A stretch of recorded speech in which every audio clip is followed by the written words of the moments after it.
राजा सलहेस की महागाथा संवेदना, अनुभूति करोड़ों दलित मजलूमों और सर्वहारा वर्ग की वर्गीय चेतना का मानवीकरण है, जिसमें सामाजिक, आर्थिक, धार्मिक और लोक मनोरंजन समेत तमाम भावों के साथ साथ प्रेम, वियोग, वीर, करुण आदि रसों की प्रधानता देखने को मिलती है।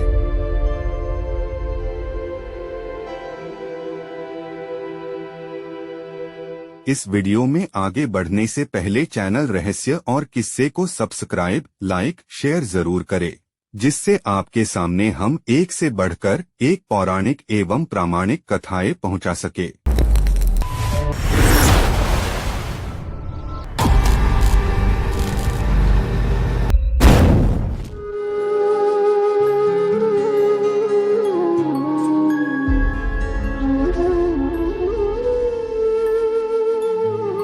राजा सलहेस लोकगाथा के प्रेम रस की पराकाष्ठा प्रधान माना जाता है, जिसके महानायक सलहेस हैं।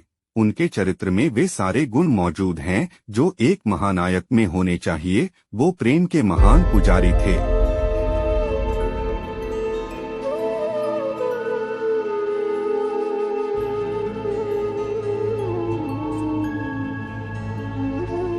मोरंगराज के राजा हिमपति की चारों बेटियां कुसुमा, दौना, रेशमा और फूलवंती उनसे प्रेम किया करती थी। साथ ही पकड़ियागढ़ की राजकुमारी चंद्रवाती भी उनसे प्रेम किया करती थी।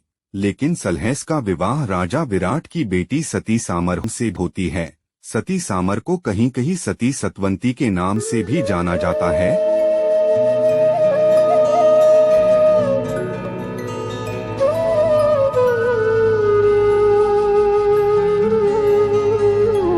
दूसरी तरफ मोरंग की मलिन बहनों ने प्रण किया था कि जब तक परबा तालाब में जांठ नहीं गाड़ा जाता है, तब तक सभी बहनें कुमारी रहेंगी, और जब सलहेस जांठ गाड़ने आएंगे तब वो उनसे शादी करेंगी। कहते हैं परबा तालाब में जांठ गाड़ने के लिए यज्ञ शुरू होता है और सलहेस मोरंग पहुंचते हैं।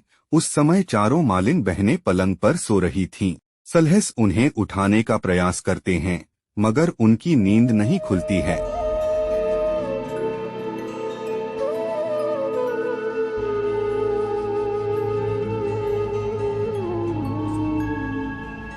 इसी दरमियान मलिनिया के प्यार में पागल सलहेस के मधुर गीत आत्मा से निकली संवेदना, प्यार, अनुभूति की जितनी गहराई है उतनी गहराई शायद किसी लोकगाथा में दिखती है। मोरंगराज की चारों बहन मलिनिया उनके विरह में जीती मरती हैं। मालिन जाति में जन्म लेने के बावजूद भी वो दुसाध सलहेस से प्रेम करती थी। यह न केवल जाति व्यवस्था के खिलाफ था, बल्कि उस वक्त की सामाजिक जड़ता से मुक्ति और समानता का संदेश था।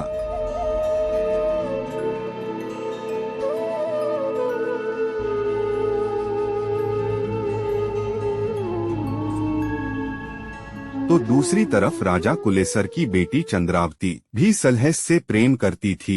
देवी दुर्गा प्रेम में डूबी चंद्रावती से कहती है कि बेटी, जिसके नाम पर तुमने अचरा बांधा है, जिसे पाने के लिए तुमने भक्ति की है, वह सलहेस तुम्हारी फुलवाड़ी में आकर आराम कर रहा है। जाओ और उससे मिलो, उन्हें अपना बना लो।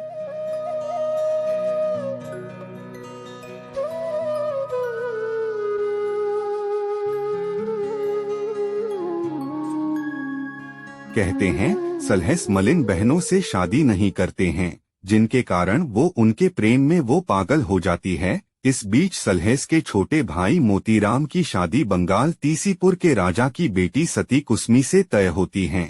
विवाह के पश्चात मोतीराम सती कुसमी के साथ महिसौथा लौट रहे थे। आधे रास्ते में उन्हें शिकार खेलने का मन किया। उन्होंने कुसमी से कहा, हे सती, आप बुधेसर के साथ महिसौथा जाएं। हम शिकार खेलकर 4 दिन में महिसौथा लौटेंगे।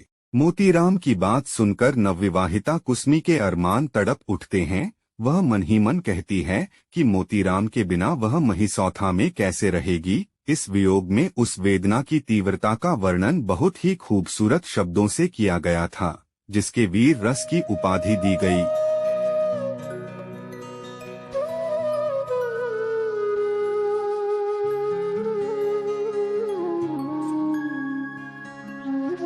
इसी प्रकार राजा सलहेस गाथा वीर रस के अनेक प्रसंगों से भरा हुआ है।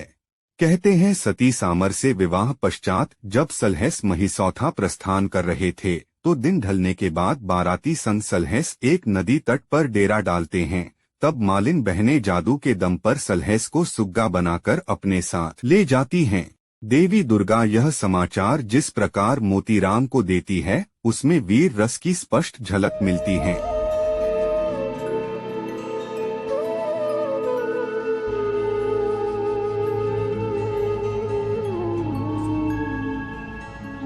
हिंदी के प्रख्यात कवियों ने इस लोकगाथा के प्रसंग में लिखा है कि हिंदी प्रदेश का संपूर्ण काव्य जगत राजा सलहेस का ऋणी है। जिस गाथा में साहित्य के सारे रस समाहित हैं, महापुरुषों का मानना है कि राजा सलहेस की लोकगाथा संपूर्ण भारतीय साहित्य का शिरोमणि है, जिसकी चमक कभी नहीं मिट सकती है।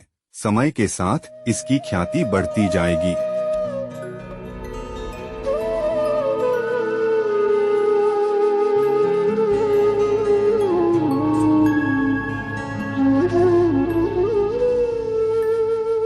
ठीक ऐसे ही रोचक किस्से के साथ अगली कड़ी में आपसे मुलाकात होगी। तब तक के लिए नमस्कार।